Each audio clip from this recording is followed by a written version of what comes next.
শ্রমিক স্বার্থে লড়াইকে তীব্র থেকে তীব্রতর করার বার্তা দিয়েই বৃহস্পতিবার সকালে কোচবিহার শহরে মিছিল, সভা, সংগঠনের পতাকা উত্তোলন, শহীদ বেদিতে মাল্যদানের মধ্য দিয়ে ঐতিহাসিক মে দিবস পালন করল সিপিআইএম এবং সিআইটিইউ।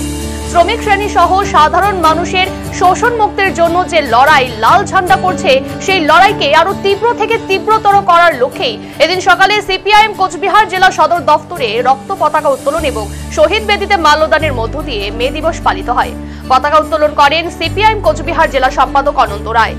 তিনি সহ শহীদ বেদিতে মাল্যদান করেন সিপিআইএম নেতা মহানন্দ সাহা, অমিত দত্ত, বর্ষিয়ান পার্টি নেতা অখিল প্রামাণিক প্রমুখ। সারা বিশ্বে লাল ঝান্ডা লড়বে ইনকলাব জিন্দাবাদ, ঐতিহাসিক মে দিবস জিন্দাবাদ। ন্যায্য মজুরির দাবিতে লাল ঝান্ডা লড়বে।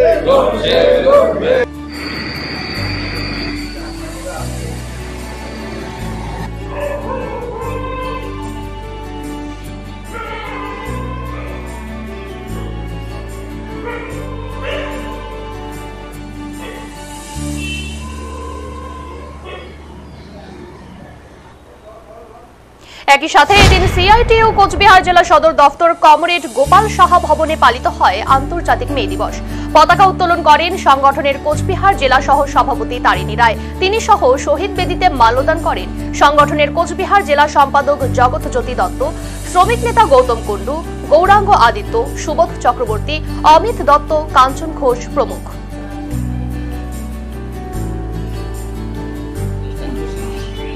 দিবসটাকে পালন করে সবাই জানেন মাল্যদান করছেন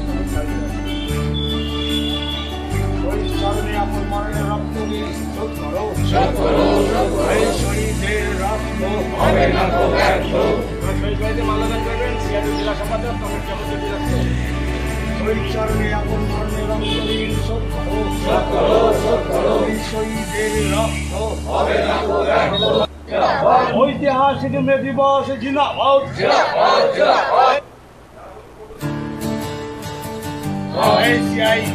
আজকে ঐতিহাসিক মে দিবস, কি বার্তা দেবেন? আজকের ঐতিহাসিক মে দিবস সারা বিশ্বের শ্রমজীবী মানুষরা আজকের এই মে দিবসটাকে পালন করে শ্রমিক কর্মচারীর অধিকার আদায়ের বার্তা। কারণটা হচ্ছে, আপনারা সবাই জানেন যে আজকে 1886 সনে আমেরিকার হে মার্কেটে শ্রমিকদের উপর যে বোমা নিক্ষেপ করে একই দাবি নিয়ে 8 ঘন্টা কাজে দাবি লড়াই করেছিল, সেই দিনকে বোমা নিক্ষেপ করে শ্রমিকদের সেদিন মারা হয়েছে, শহীদ হয়েছিল। তার প্রতিবাদে সারা বিশ্ব তোলপাড় হয়েছিল শ্রমিক শ্রেণীর ঐক্যবদ্ধ আন্দোলনের মধ্যে দিয়ে। এবং আন্তর্জাতিক শ্রমিক সংহতি দিবস হিসাবে 1889 সনে সারা বিশ্বের সমস্ত অংশের মানুষ শ্রমিক শ্রেণী এই আন্দোলন করে আসছে, অধিকার রক্ষা করছে, পালন করছে। কিন্তু বর্তমানে আমরা দেখতে পাচ্ছি বিশ্বের পুঁজিপতি রাষ্ট্রগুলোর সাথেও আমার দেশের কেন্দ্রীয় সরকার নরেন্দ্র মোদীর সরকার শ্রমিকদের এই অধিকারগুলো কেড়ে নিচ্ছে। শ্রম আইন সংশোধনের মধ্যে দিয়ে আজ থেকে প্রায় 139 বছর আগে শ্রমিকরা লড়াই করে যে আদায়টা করেছিল এবং সারা আইএলও ইন্টারন্যাশনাল শ্রমিক অর্গানাইজেশন তাকে স্বীকৃতি দিয়েছে, বিশ্বের সমস্ত আইএলওর এই সিদ্ধান্তকে সরকাররা সমর্থন করছে, বাধা দিচ্ছে না। নরেন্দ্র মোদীর সরকার আইন করে শ্রমিক ঘন্টা কাজের অধিকার কেড়ে নিচ্ছে। শ্রম আইনটাকে সংশোধন করে 8 ঘন্টা কাজের পরিবর্তে আগামী দিনে 12 ঘন্টা কাজ করতে হবে ব্যবস্থা করছে, আইনগত ব্যবস্থা করছে। 1956 সনের যে শ্রম আইন, ব্রিটিশ পিরিয়ডেও ছিল শ্রম আইন, সেটাকে লঙ্ঘন করা হচ্ছে। নরেন্দ্র মোদীর সরকার মালিকদের স্বার্থ রক্ষা করছে এবং তার প্রতিবাদে সারা দেশব্যাপী লড়াই চলছে, লড়াই চলবে। কারণ এই শ্রমিকদের শুধু 8 ঘন্টা কাজের দাবি না, শ্রমিকদের বাঁচা থাকার যে অধিকারগুলো একটা কেড়ে নিচ্ছে শ্রমিকদের। আজকে 8 ঘন্টা কাজ কেড়ে নিয়ে 12 ঘন্টার কাজ, ন্যূনতম মজুরি ঘোষণা নেই এখন অবধি। শ্রমিকদের আইনগত অধিকার, শ্রম কোডের মাধ্যমে যে আইনগত অধিকারটা কেড়ে নেওয়া হচ্ছে। মালিকদের সমস্ত অধিকার দেওয়া হচ্ছে। মালিকরা যখন তখন লক আউট করতে পারবে, শ্রমিকরা যখন তখন ছাঁটাই করতে পারবে, শ্রমিকরা সংগঠন করতে পারবে না।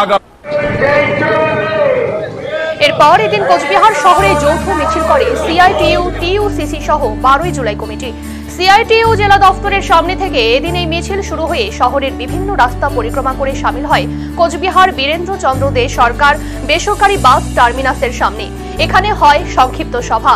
এদিন সিআইটিইউ কোচবিহার জেলা সাধারণ সম্পাদক জগৎ জ্যোতি দত্ত বলেন যে ৮ ঘন্টা কাজের দাবিতে আন্দোলন করে শহীদ হয়েছিলেন শ্রমিকরা।